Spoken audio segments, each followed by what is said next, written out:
Today we're going to be doing some spooky Starry Night lessons.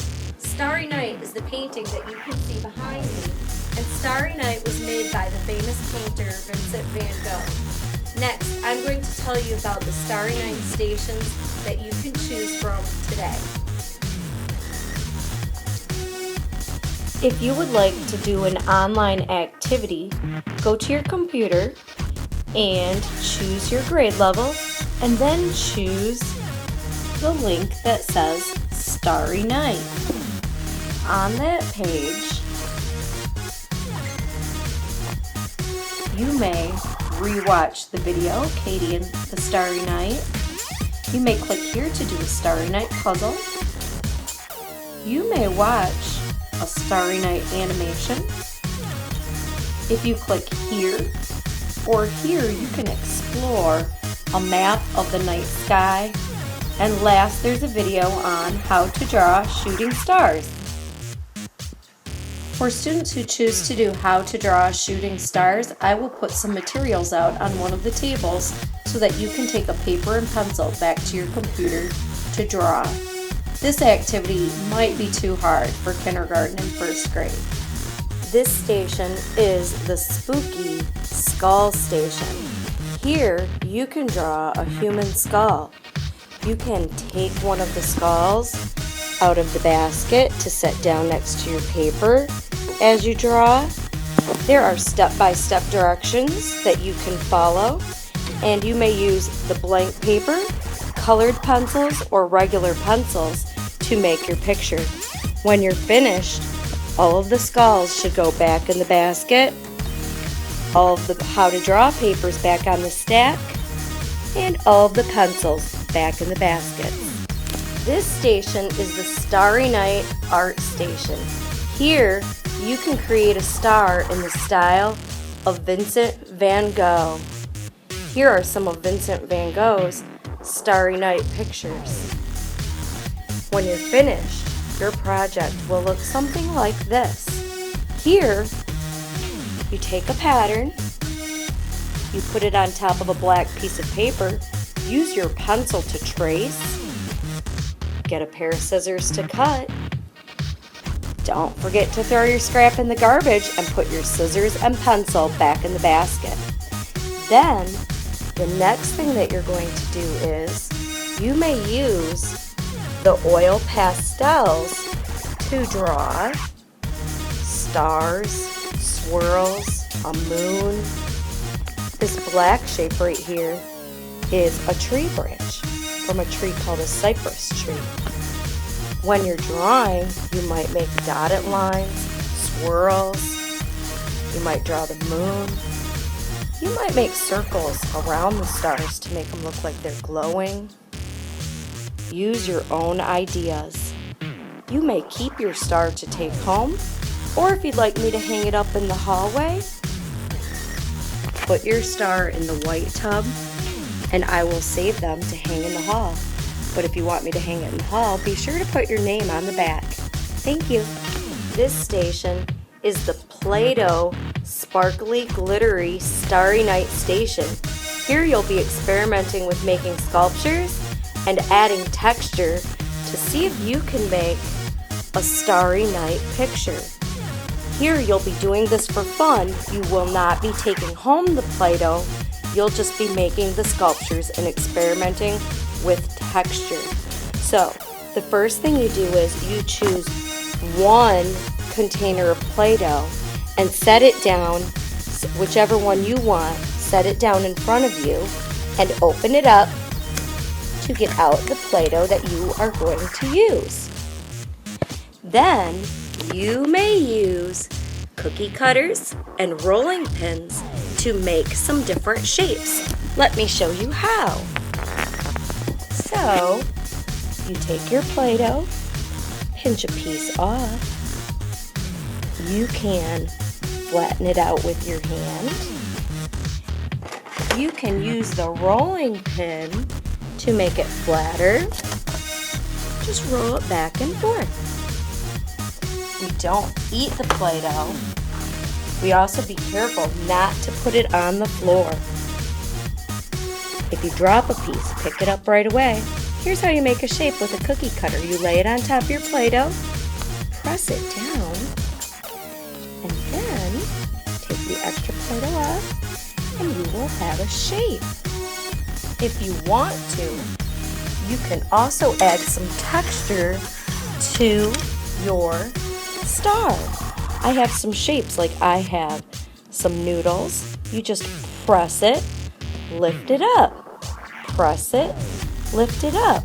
You don't leave the noodle stuck to your shape. You just use it to make a texture. And then you always put the noodle back into the cup that it goes in. You can also use these little wooden shapes to make texture by making dots on your Play-Doh.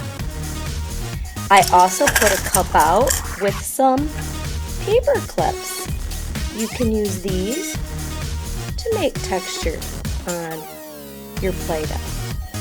When you finish making a shape, lift it up and lay it down on the cookie tray.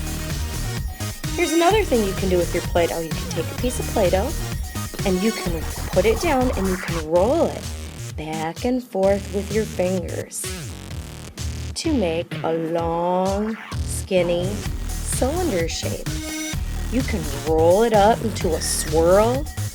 If you want to, you can use the tools to add some texture. Like that. When you're finished, you lay it down on the cookie sheet to add to our Starry Night design. So it might look like that. When you're finished, whichever color of Play-Doh you were using, you gather up all of those shapes. So see, I got all the dark blue ones. I squish it up, add it to my other dark blue, and I put it back in the container, and I put the lid on tight. I put that back in the middle of the table. So when you're finished, you clean up your color. Whoever was using yellow puts it back in the yellow container. You put all the cookie cutters and rolling pins back in the tub, and you put all the texture tools back in their cups. This station is going to be the Spooky Night Shadow Station. Here you can use flashlights along with some different objects to make some shadows to create a piece of art. First, choose your object. Get a towel. You're going to need that to prop up the flashlight, and get a flashlight. Also, choose which color of paper you would like to use. Get a piece of tape to tape the piece of paper up, and a pencil. Next, you're going to set up your shadow creation station like this. Underneath one of the areas where the computers are, you set up the flashlight on the towel, turn it on, and aim your flashlight toward the object you chose. You can move the object closer or farther away to create a shadow. Next, you take a pencil and you're going to trace all along the outside of your shadow. When you're finished tracing, you might have a shadow drawn on your paper that looks something like this. Next, pick up all of your objects and put them back on the table in the correct bins. Be sure to shut the flashlight off. Last, you can use the markers that are on the table to trace your lines on the shadow and add any details that you would like. You may take your paper home with you. At this station, you can make your own Starry Night picture using the objects in one of these boxes. See if you can arrange the things in the box to look like Vincent van Gogh's Starry Night picture. All you have to do is move around the things inside of the box to make your picture. You can swirl the beads around in spirals. You can move the stars where you'd like them. If you would like to make a stop motion video using the Starry Night theme, here's how to do it. Set up an iPad stand around your Starry Night box using 2 boxes of Kleenex, a rack, and put the iPad on top. The app that you can use to make stop motion videos is called Lego Movie. Even though we're not using Legos, that's the stop motion app. When you go into the stop motion app, you tap where it says make a movie. Then you can type a title, you can add your name, and then pick done. Once you do that, you can tap the screen on the iPad to take a picture. Put the iPad where you want it to be so that you can see your Starry Night scene, and then you tap the screen to take a picture, and then you move the objects inside of the box just a little bit. After you move them a little bit, you tap the screen to take another picture. The key is to keep the iPad still on top of the rack. Don't move the iPad. Only move the objects inside of the box. The more pictures you take, the better your stop motion video will look. If you'd like to preview your stop motion video, choose the triangle play button. When you're finished, pick done. If you'd like to save your stop motion video, all you need to do is pick the save button up here in the top corner. Hope you have fun.